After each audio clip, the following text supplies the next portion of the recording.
Hello friends, welcome back to Java's virtual session. Now in today's session we are going to discuss about threads.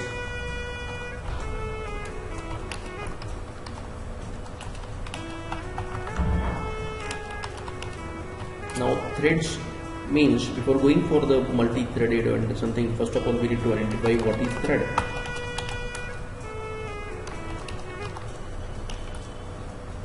Right?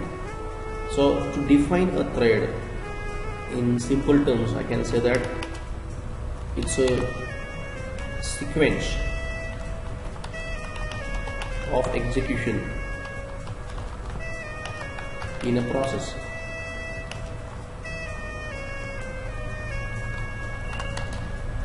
It means what?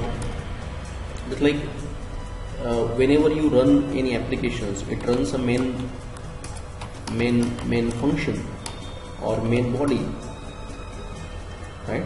Now main also can be called as a thread. It means it's a sequence of executions. First of all, the call goes to the main.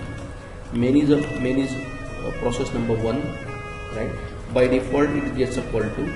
Now if you want to have a parallel processing, it means that like we have a main thread, we wish that parallelly, that like, let us understand, here you got a thread 1, right, which got the threading logic. Means like this thread I define for achieving certain objective. Let us say this is a parallel program which will give me the certain results. And in the similar manner, if I define a thread 2, right, which might having a different objectives. In the same manner, I am having a thread 3, which having a different objective, and thread 4. Means these are thread 1, thread 2, thread 3, thread 4. These are the individual process which is performing their own individual respective task. Now what I can do, I can synchronize them with the main thread, right? It means what? Whenever the application runs, it firstly give a call to its main thread, but and then parallelly that thread 1, thread 2, thread 3, thread 4, or any number of threads which you open, that also parallelly perform their task, and they are all linked with the main thread. So whenever the context will be, means like processor now divide its processing in 5 threads. One is main thread and the rest are 4 different threads. So and all the threads are the live now, right? Means like now processor will diversify the context from initially it may be in the main, then in the thread 1, perform that process for a while, then the context will be diversified to the thread 2, thread 4, thread 3 as per their availability, right? And this is what actually the multi-threaded programming means. To understand threads, we need to understand the concept of a parallel processing. Means like we need to distinguish between batch process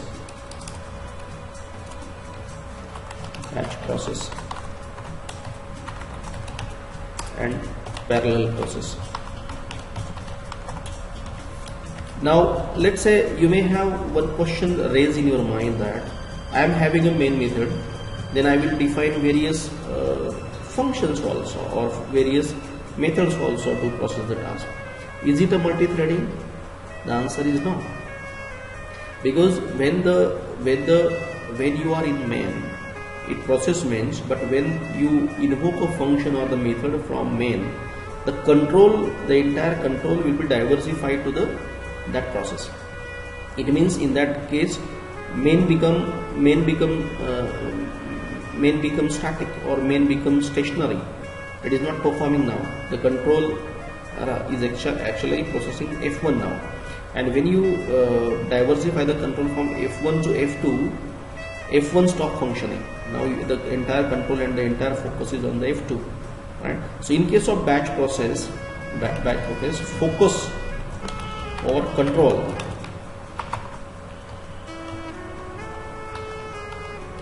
is on one process at a time, right?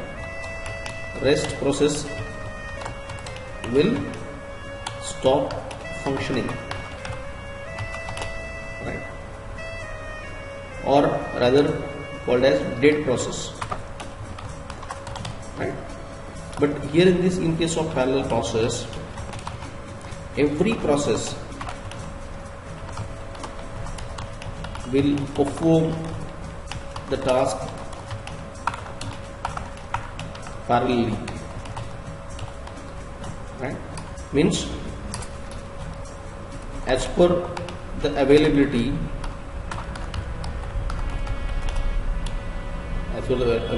processor will diversify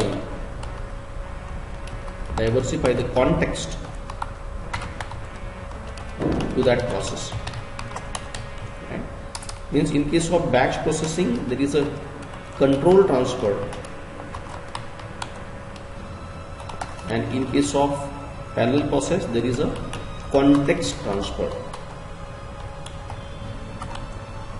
right?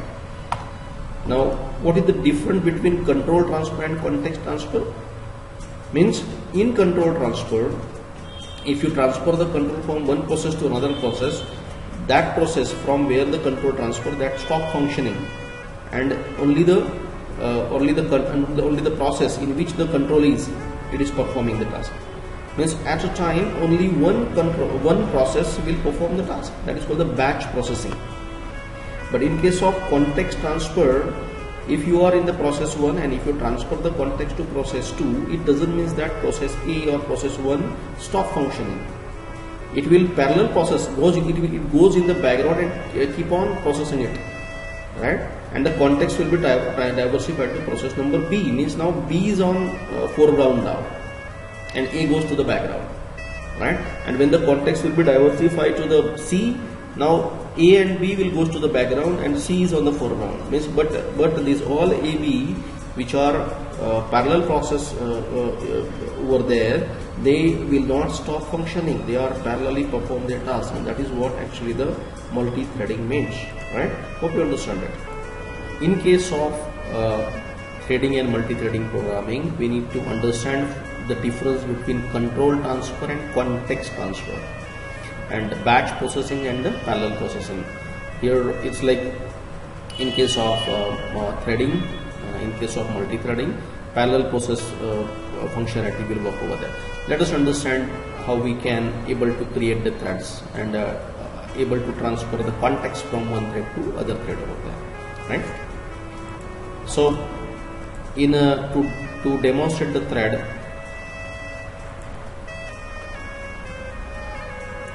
let us write one Java program for this reason.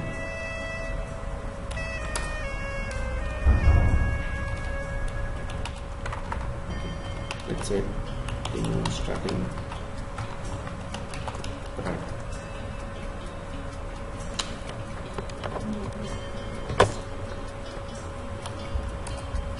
Input java.line.star, and thread class actually belongs to the lang package, so there is no another class required for that, right? So now I'm trying to demonstrate thread. So what I will do, I will develop a class thread, class my thread1 extends thread, right? As you extend your class from thread, means you are creating a sub-thread or a threading logic. Now whenever you are it's an individual thread which may have certain objectives to achieve, right? Now thread class provides me a method called as run, right? To develop a threading logic, I need to override the run method over there. Now this run method will perform the process of this thread 1. Now what objectives of that my thread 1, that you have to decide. Let's say continuously means while 1, I'll set the infinite loop.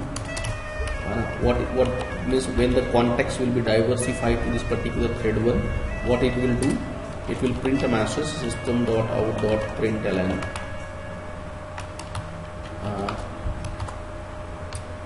I am in thread 1, right? And when the context will diversify to this thread, now it has to halt it also for time. So for that reason you have to write thread dot sleep. There is a sleep method. Means every thread need to be, because just try and understand one point. I am talking about the context switching. Now if the context is switched to the thread A, and if it do not go to the sleep over there, so obviously other threads will not get opportunity to diversify the context. So every thread we need to develop a logic in such a way that when the context will be diversified to particular thread, it will perform the thread for time interval, and then it goes to the sleep mode over there, so that the context will be diversified. The processor will able to diversify the context to the other thread as well. Let's understand now. Here thread.sleep method is actually requires milliseconds as an argument. Let's say I'm planning to sleep that particular thread for the 500 milliseconds, right? Let's say sleeps for 500 milliseconds, right? And this sleep method is actually throws an exceptions called as interpret exception. So we must put a try catch block over here. So I'll write the logic inside in the try catch block that thread system order I am in thread 1 and sleep over to the sleeps in the 500 milliseconds, and catch the interpret exceptions. Interpret exceptions and I dot print stackness. And if any other than interpret exceptions occur, then you have to catch it by exception and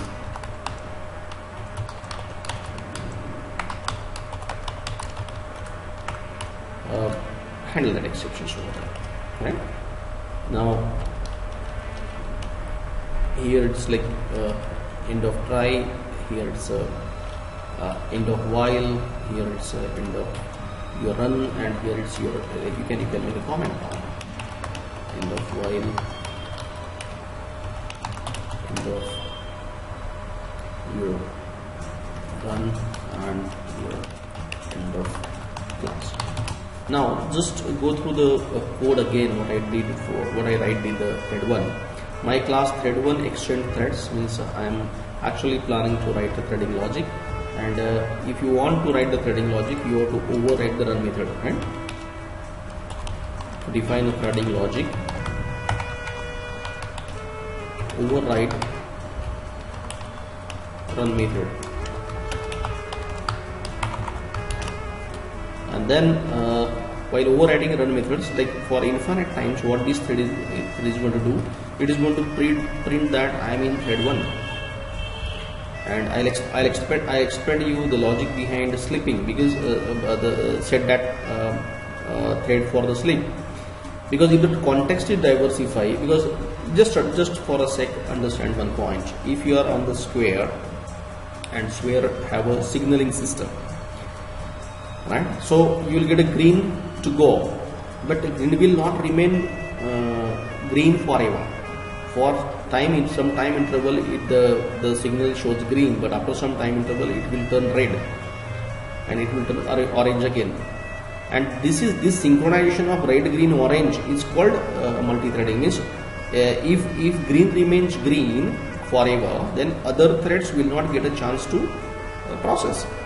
Are you getting my point here? If you are in the square and if the signal shows always green to you, means only one directions or one road is clear, but rest three may not get a chance to pass on.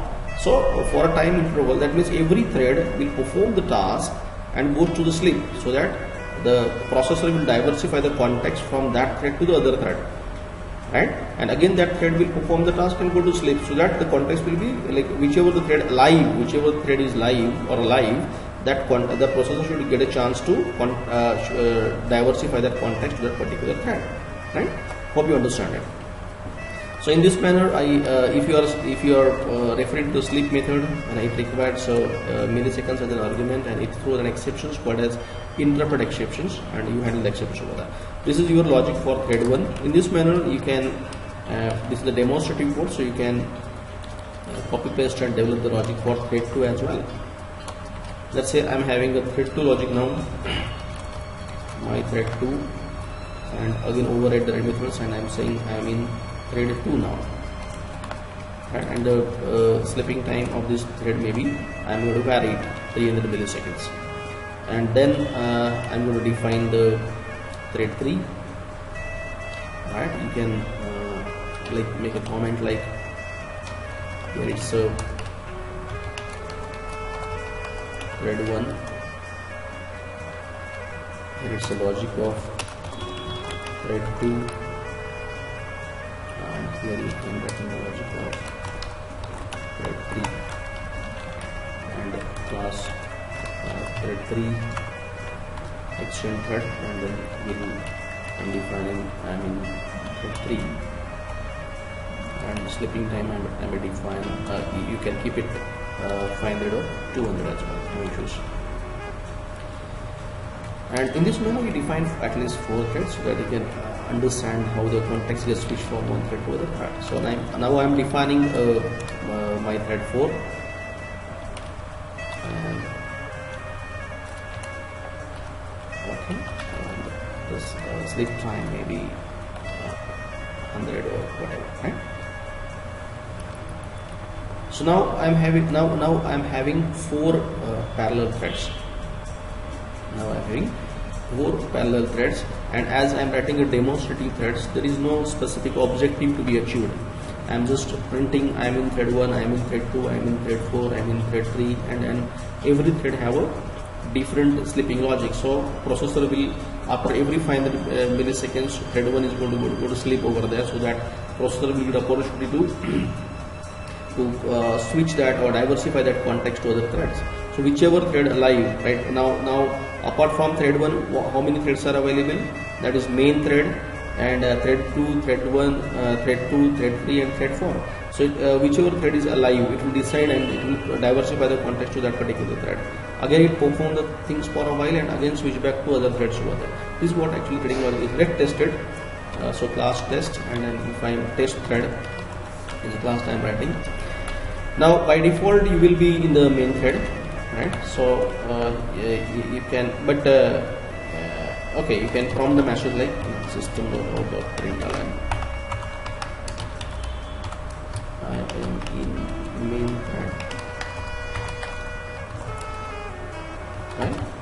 And you need to create the instance of all the threads. My thread 1 empty1 equals to new thread 1, right? You have a my thread 1 is a class, right? Which is implementing threading logic. So you create the instance of all those threads. So my thread 1, then you have a my thread 2, then you have a my thread 3,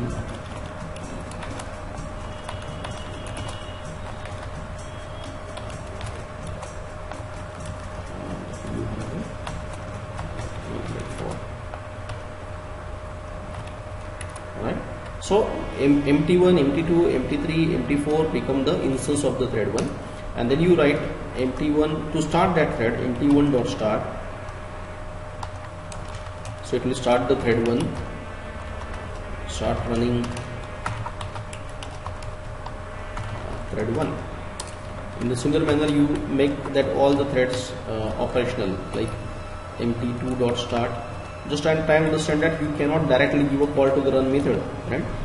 Actually, run methods defines the threading logic, but to start that thread, you have to give a call to the start method. So in the similar manner, you give a call to all the threads.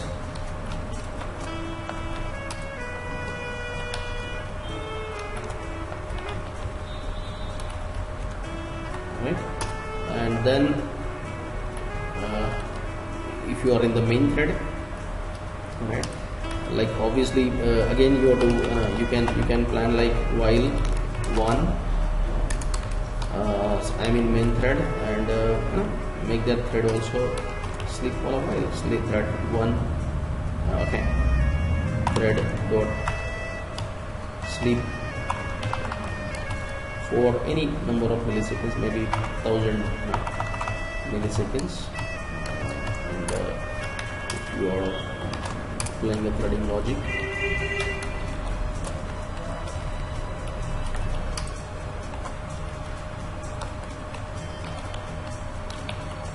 catch the interrupted exception.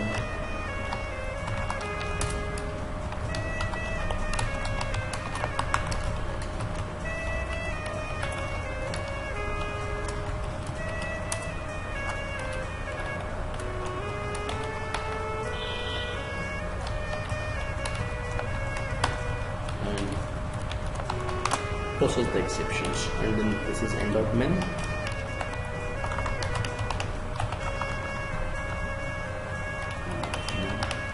I believe you have to end of while also. Okay, while catch end of while, end of main, and here you go to write end of class.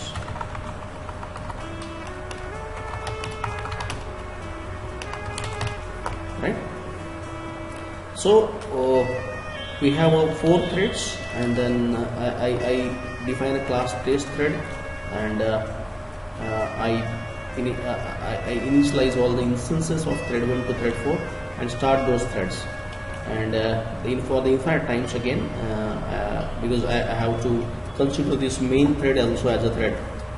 By default, main thread is a thread. So, but like I'm expecting that okay, the context should be diversify the main thread, and again back to the any other switch to the any other thread over there, and this I'll define the sleep time for the presence of the main thread of 1000 milliseconds. And as I said, okay, whenever you are trying a method called as sleep, you have to handle an exceptions that is called as interrupt exceptions. And now let us test this code.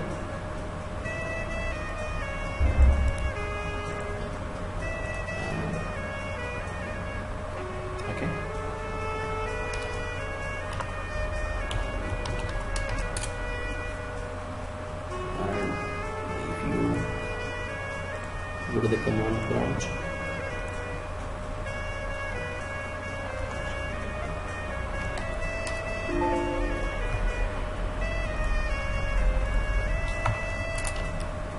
and the D drive is test Java, sorry, it's a Java test, and Java test thread .java, compile that code. Okay, what will sign? Incomplete types int cannot be. Okay, fine. Now actually, just what the mistakes we did. Anyway, here instead of write while one, means if you want to set the infinite loop, you can write while true, not while one, right? In a Java, there is not integer status true and false can be identified the Boolean value. So while true means while it remains true.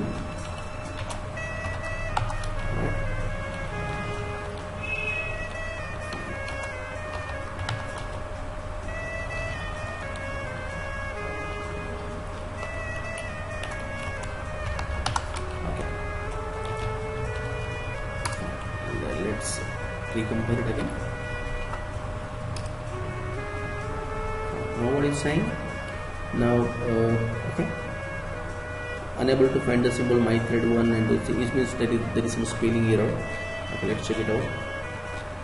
My thread 1, T capital and my thread 1, and my thread 2, and similarly thread TH or EAD. Okay, I believe we write in here my thread 1 equal to my thread. Oh, it's a capital Y I'm using. That's right. Right. So you remove that syntax and semantic errors if you have any. Okay, fine. Then Java taken, and now run the code. Java test thread. Right. And then make a pause over here, and you observe what the reasons what you are getting. First of all, it will say I am in main thread. Then now, as you know that all the threads are on now.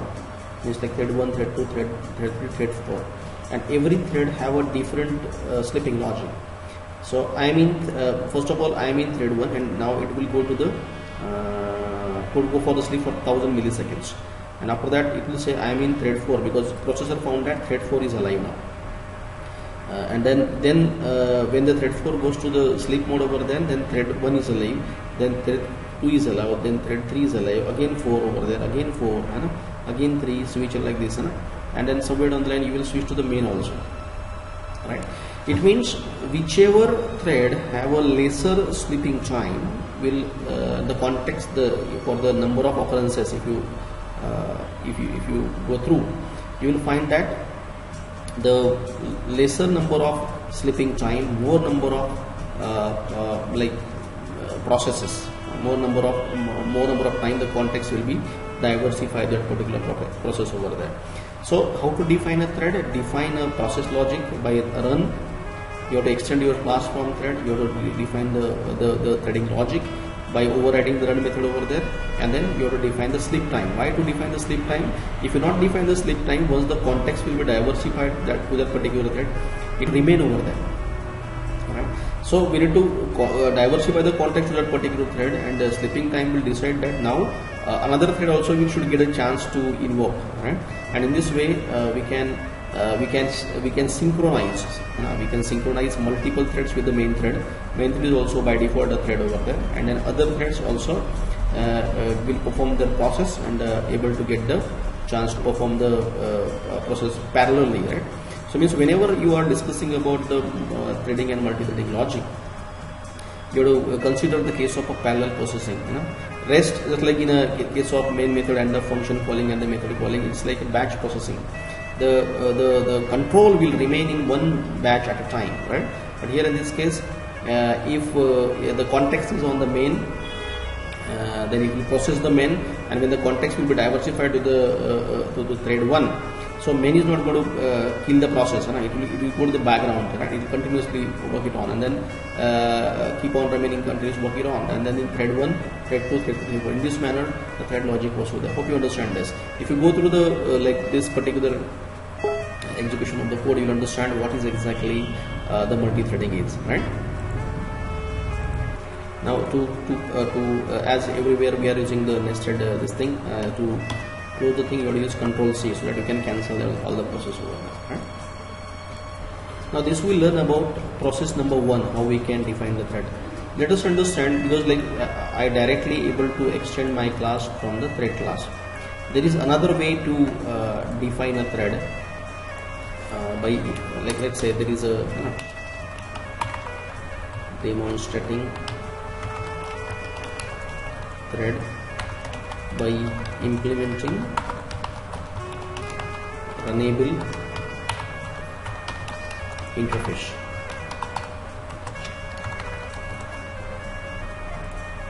Means like to define the threading logic, either you extend your class from the thread class, or you can implement the runnable interface even. So let us understand how we can define the threading logic by defining runnable interface. So for that reasons I will write class you import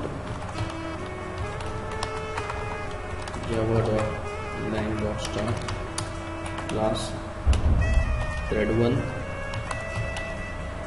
implements runnable. Now runnable interface also provides you the abstract method that is called run, and here you define the threading logic. While true, and you can print system.out.println, and let's understand you are printing Xeon, and thread dot sleep for 500 milliseconds, and you need to try the code because it is going to throw the exceptions called as interrupt exceptions. We already discussed in the exception handling that if your method is throwing some exceptions, it must be catched, right? So as is a predefined exceptions, so and it is throwing the interrupt exceptions, it must be in the try catch block. So interrupted exception and catch that exceptions.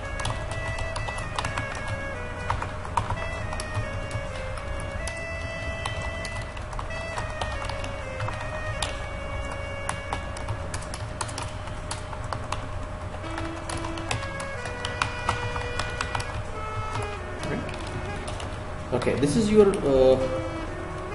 logic for thread 1, but we are not extending from the directly thread class, we are extending from the we are implementing runnable interface.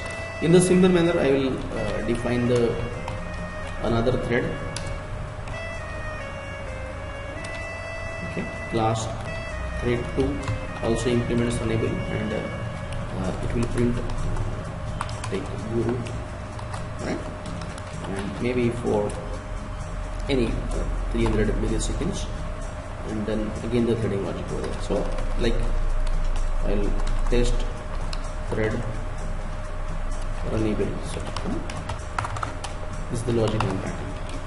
Now here in this case, again I'll print the mesh. Okay. Now the first thing is I am in the main thread now. So can I create the object of this thread 1 and thread 2 and directly give a call to run? So no, as it is implementing runnable interface, what you have to do, you create the instance of my thread 1 t1 equals to new thread 1, right? But you cannot give a call to t1 dot start. The reason is as your thread class is not extending from the thread class. Thread 1, your process thread 1 is not, your thread is not extending from thread, you are implementing it. So what you need to do, you need to create the instance of that particular thread which is implementing runnable interface, but you have to create the instance of thread class, thread let's say thread A equals to new thread, and then pass on the object of the thread, which is implementing runnable as an argument, and then give a call to a dot start. Okay, just try to understand. In last topic or last example, what we did, we create the instance of a class which is extending the thread and directly give a call to the start. But as your threading logic is not extending from the thread class, it is implementing runnable interface. So you have to create the object of that class, and then that object will be pass on to a constructor of a thread class, and then you call to the start method over there. In the same manner you have to do with the thread second, thread 2 t2 equals to new thread 2, create the instance of that particular thread which is implementing runnable interface, and create the object of a thread and pass on this object as an argument, and then give a call to the start. Right? You understand how means like whenever your class is extending thread, you can directly give a call to the start by using the object of it. But if you are implementing runnable interface, that is also one of the way how we can create the threading logic. But you have to create the object of that particular class which is runnable interface, which is implementing runnable interface, and then you create physically you need to create the object of thread class, and then give a call to start over there. Now here we are in the main, so you can say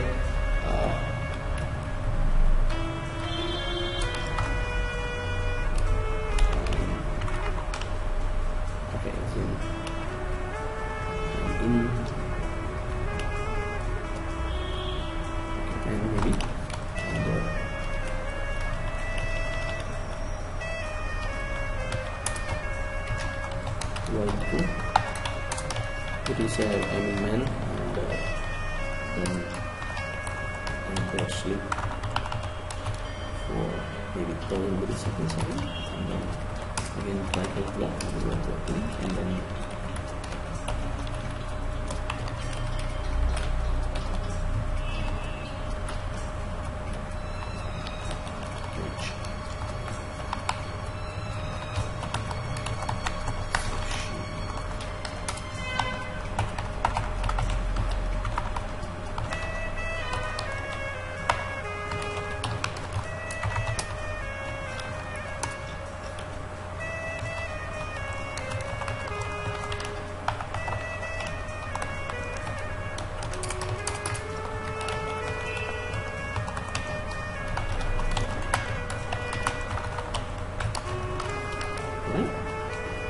and now means like I'm having a main logic over here, and this, everything is same like what we did in the prior session or prior like example, but here in this case we are actually like discussing about how I can develop a threading logic by implementing a readable interface, not by extending my class to the thread class, right? So what is the difference? You have to create the object of the class which is implementing a readable interface and create the object of the thread and give a call to start. The rest logic is the same logic what we discussed, right? Let us save this application and okay, JavaC. Now test thread and but runnable .java. Compile it. Reached end of the file by last. Okay, fine. Maybe extra. Okay.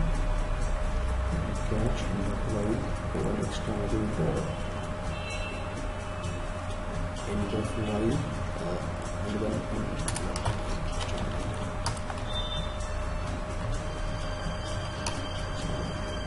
is compiled in the Java test thread.